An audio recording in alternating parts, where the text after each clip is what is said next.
Taurus, Sun, Moon, Rising. Let's see kung anong energies ng inyong kaperahan. Money, career, finances. Ngayong August 2026.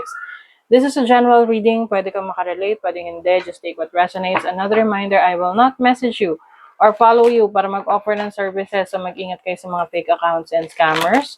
Kung gusto niyo ng private reading, just go to my website, mysticqueenph.com, or you can book directly sa aking calendar, link on the description or comment section. Okay. Let's see, Taurus, ano yung energies na inyong kaperahan? Money, career, finances, hope, uy, pag-asa, oo. May pag-asa sa kung ano man itong challenge ninyo sa career, trabaho ninyo, mas magiging positibo yung pananaw mo. Bloom, oh my God, 'di ba? You're going to bloom. Ibig sabihin ito na yung harvest time for some of you. Dahil hindi kayo nawalan ng pag-asa, you will experience that harvest. Yung kumbaga, resulta ng mga pinaghirapan mo. Ayan na. And yung iba sa inyong blooming, no? Maaring mas ma-elevate nyo, i-upgrade nyo yung pagpipresenta nyo sa sarili ninyo. 'Di ba? Doing your own makeup, grooming well, fixing your hair, things like that.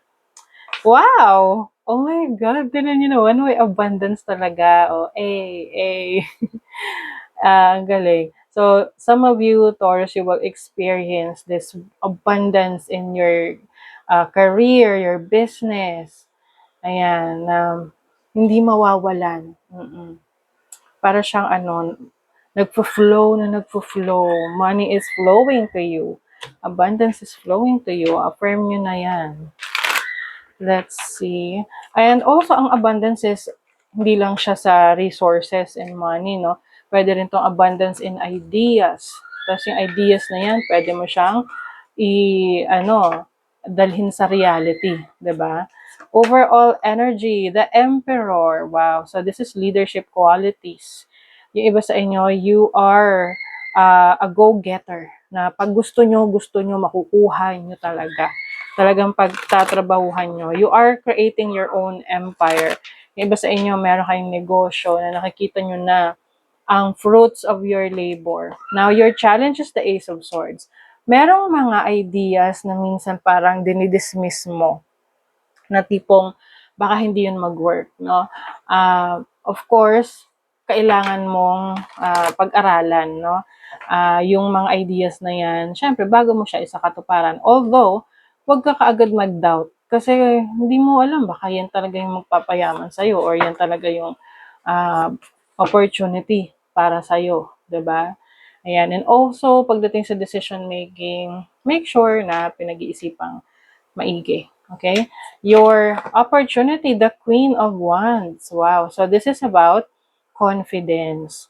Meron kang opportunity na i-level up ang confidence mo. Kasi kapag confident ka, 'di ba? Kahit saan, pwede kang makarating. Kasi malakas ang loob mo eh. And you are also tapping into your creative side, no? Kung meron kang creative talents and skills, kumbaga center of attention ka ngayon, meron kang mga abilidad na mas i-showcase mo, ganon. Your blessing is the Page of Wands. You will go on an adventure. Some of you travel itong blessing sa inyo. Pwedeng may unexpected travel o kaya may nanalo ka ng free trip to Disneyland, yung mga ganun. So, new experiences to for you. And this can also mean na pwedeng may opportunity or blessing ka sa agriculture, no? Or anything related sa lupa, farming. So, pwedeng may acquisition, no, ng lupa. Pagbili ng lupa or meron kang i-develop na property.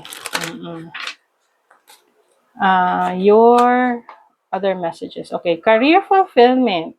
Yes, ang career mo, ifulfill mo siya, ifulfill mo yung passion mo. Whatever you are passionate about. Kasi kung hindi ka masaya sa trabaho mo, parang nandyan ka na lang just for the money, pero alam mo sa sarili mo na meron ka pang potential na mas lumaki yung kita outside of that career, then definitely you have to align yourself to that, okay? Effective communication. Yan. Very important that you know what you are talking about. Mag-i-improve ka sa communication skills mo. Ipa-practice mo ang active listening, no? Yung comprehension. Oo. Kasi importante rin yan pagdating sa networking communication, no? Innovative or innovative thinking. So you will cultivate kasi innovation, innovative. Yung innovation, I think pag when it comes to the future, no, some of you meron kayong futuristic ideas na mas advanced kayong mag-isip kumpara sa iba, 'di ba? Pagdating sa plano nyo for your career, for your business, find comfort and balance in simple ways. You have support all around you. So, syempre, hindi naman puro-puro trabaho ng trabaho lang. Kailangan din i-balance nyo yung time ninyo. Kasi, syempre, nakakaano rin yun eh. Nakakapagod. Oo, kapag ikaw ay feeling drained na. So, you need to find your center again. Ganun naman eh. Pag pagod, magpahinga. Okay? So, that is your reading, Taurus. Thank you so much. See you again.